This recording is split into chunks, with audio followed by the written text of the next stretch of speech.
오늘의 마태복음 22장 말씀을 통해 우리를 향한 하나님의 뜻을 함께 살펴보며 기도의 제목을 잡고자 합니다.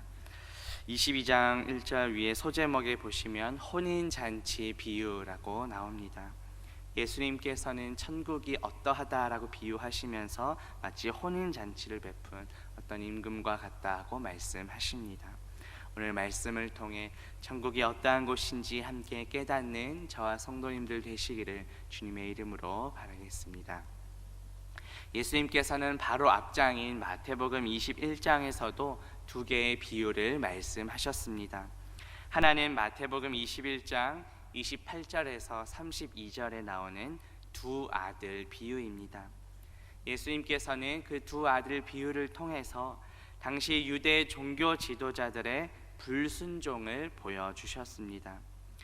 두 번째 비유는 마태복음 21장 33절부터 마지막 46절까지에 나오는 포도원 주인과 악한 농부 비유입니다. 예수님께서는 포도원 주인과 악한 농부 비유를 통해 당시 유대 종교 지도자들의 그런 악행을 보여주시고 심판을 경고하셨습니다. 그리고 이어서 오늘 본문은 세 번째 비유입니다. 혼인잔치 비유를 통해 다시 한번 더 당시 종교 지도자들이 예수님을 이렇게 거절했음을 보여주시고 심판의 말씀을 하십니다. 혼인잔치 비유는 크게 두 단락으로 나눌 수 있습니다. 첫 번째 단락은 1절부터 10절까지인데 혼인잔치를 베푼 왕과 그 초대에 불참한 사람들에 대한 심판의 내용이 나옵니다. 두 번째 단락은 11절부터 마지막 14절까지인데 그 초청에는 응하였으나 예복을 입지 않았던 사람이 결국 쫓겨나는 내용이 나옵니다. 먼저 본문 2절에 보시면 천국은 마치 자기 아들을 위하여 혼인잔치를 베푼 어떤 임금과 같으니 라고 말씀합니다. 당시의 혼인잔치는 그 혼인 예식을 포함한 혼인 이후의 축하 순서로서 음식을 먹고 나누는 시간을 가리킵니다. 당시 유대인들은 식탁 교제를 매우 중요하게 생각했습니다. 한 상에서 먹고 마심으로써 동질감과 공동체 의식을 가졌습니다. 특히 절기에 이루어지는 식탁 교제는 구원받은 백성이 누리는 하나님과의 교제, 하나님과의 그 친교의 시간이라는 의미가 있었습니다. 그래서 예수님께서는 당시 유대인들에게 익숙했던 그 식탁 교제를 예시로 들면서 천국이 이러하다라고 설명하십니다. 예수님의 그 비유에 등장하는 임금은 사람들을 잔치에 초청합니다. 초청받는 이들은 당시 유대인들을 가리킵니다. 유대인들은 구약에 선택받은 백성입니다. 천국 잔치에 먼저 초대된, 초청받은 자들이었습니다. 그런데 그들은 어떠했습니까? 그 초대에 응하지 않았습니다. 하나님의 뜻에 반발하여 복음을 거부했던 유대인들의 모습을 보여줍니다.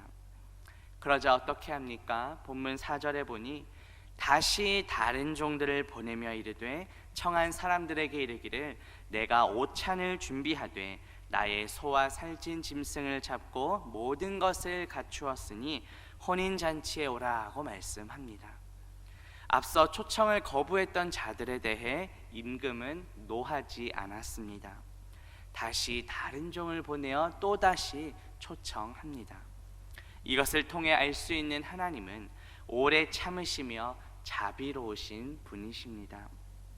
앞서 보낸 첫 번째 종들이 구약의 선지자들을 가리킨다면 두 번째로 보낸 종들은 신약에 나오는 복음 전파자들을 가리킵니다. 또 여기서 소와 살찐 짐승을 잡았다는 것은 참석한 모든 자들에게 조금도 부족함 없이 풍성한 잔치였음을 보여줍니다.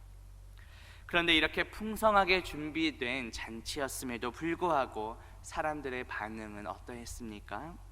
본문 5절과 6절에 보면 그들이 돌아보지도 않고 한 사람은 자기 밭으로 한 사람은 자기 사업하러 가고 그 남은 자들은 종들을 잡아 모욕하고 죽였다고 말씀합니다. 돌아보지도 않았다는 것은 무시했다는 뜻입니다.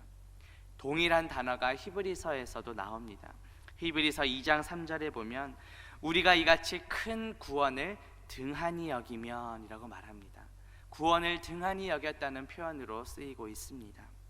왕의 초청을 무시하며 반응하지 않는 모습은 구원을 등한히 여기는 것과 같습니다.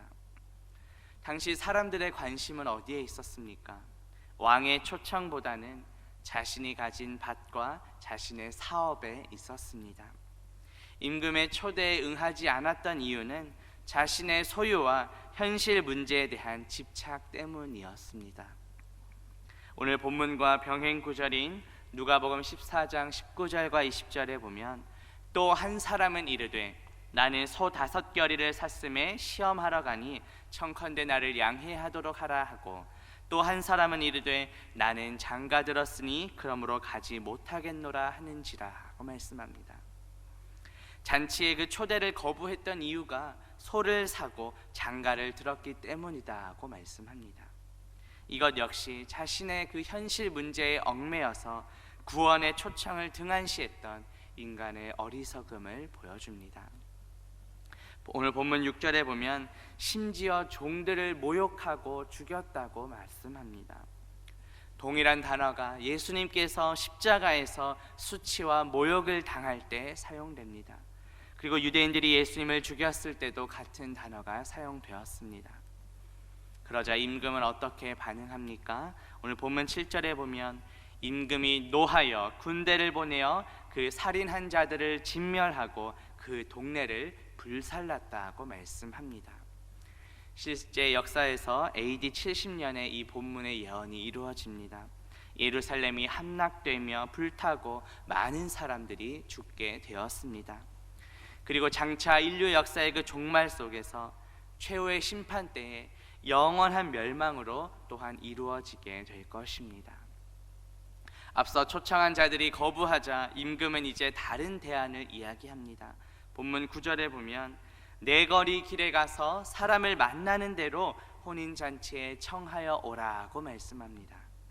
내 거리 길은 지방 도로와 성으로 들어가는 길이 만나는 장소였습니다. 많은 사람들로 붐비는 곳입니다. 성 바깥이었기 때문에 이방인들도 포함되어 있었습니다. 이것을 통해 우리는 하나님의 구원이 유대인들뿐만 아니라 이방인들에게까지 임하는 것을 볼 수 있습니다. 만나는 대로 초청하라고 말씀합니다. 이것은 구원에 있어서 어떠한 자격이나 조건도 필요 없음을 보여줍니다. 병행 구절인 누가복음 14장 21절에 보면 가난한 자들, 몸 불편한 자들, 맹인들과 저는 자들을 데려오라고 말씀합니다. 이렇게 다니면서 만나는 대로 사람들을 초청하자 어떻게 되었습니까? 본문 10절에 보면 종들이 길에 나가 악한 자나 선한 자나 만나는 대로 모두 데려오니 혼인잔치에 손님들이 가득했다고 말씀합니다. 특별히 여기서 우리가 주목할 것은 악한 자나 선한 자나입니다.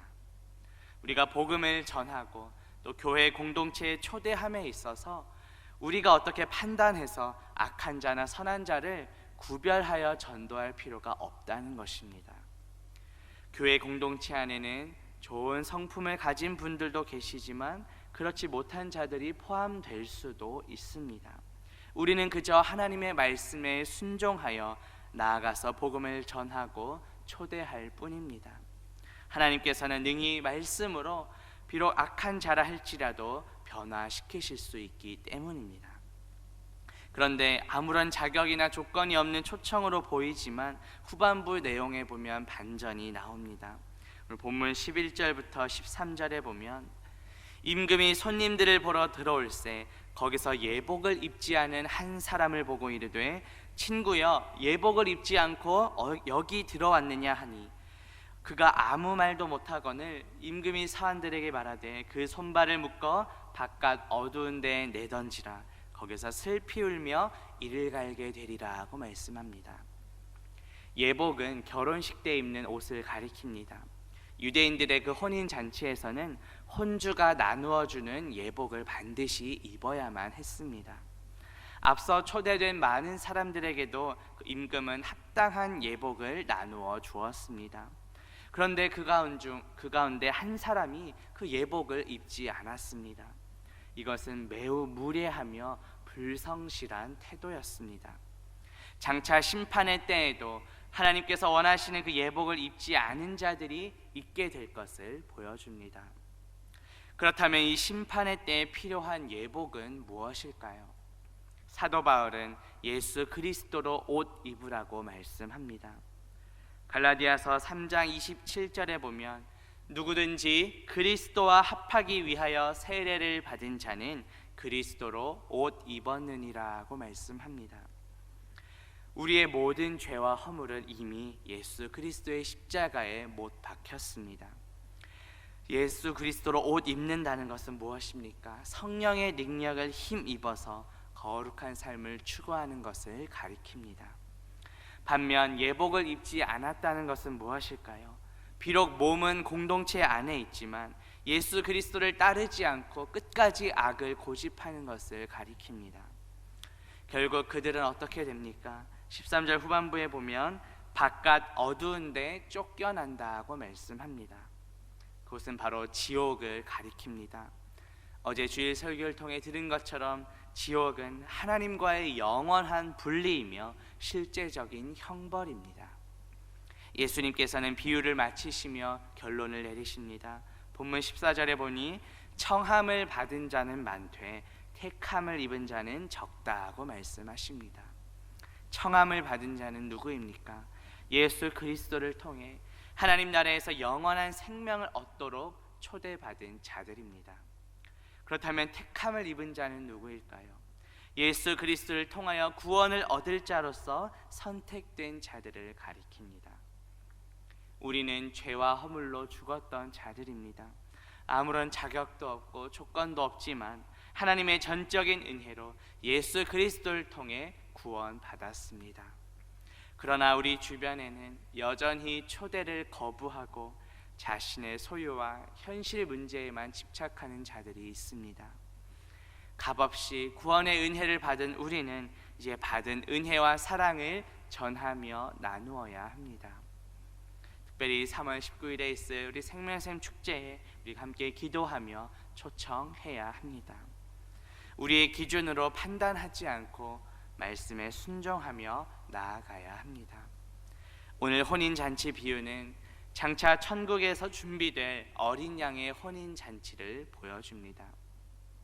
요한계시록 19장 17절에서 9절에 보면 어린 양의 혼인 기약이 이르렀고 그의 아내가 자신을 준비하였으므로 어린 양의 혼인잔치에 청함을 받은 자들은 복이 있도다 라고 말씀합니다. 예수 그리스도는 우리의 신랑 되시며 우리는 주님의 신부입니다. 우리의 신랑 되신 그 예수 그리스도의 혼인잔치에 거룩한 신부로서 동참하는 저와 성도님들 되시기를 주님의 이름으로 바라겠습니다. 이렇게 기도합니다. 하나님 아버지, 오늘 말씀을 통해 천국은 마치 혼인잔치와 같음을 깨닫게 하시니 감사합니다.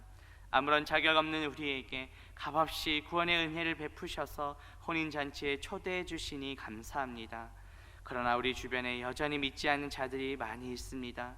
그들에게 값없이 받은 은혜와 사랑을 전하며 나누며 살게 하옵소서. 그리하여 우리 모두 주님의 거룩한 신부로서 신랑 되시는 예수 그리스도와 영원토록 함께 있게 하옵소서. 예수 그리스도의 이름으로 기도합니다. 아멘.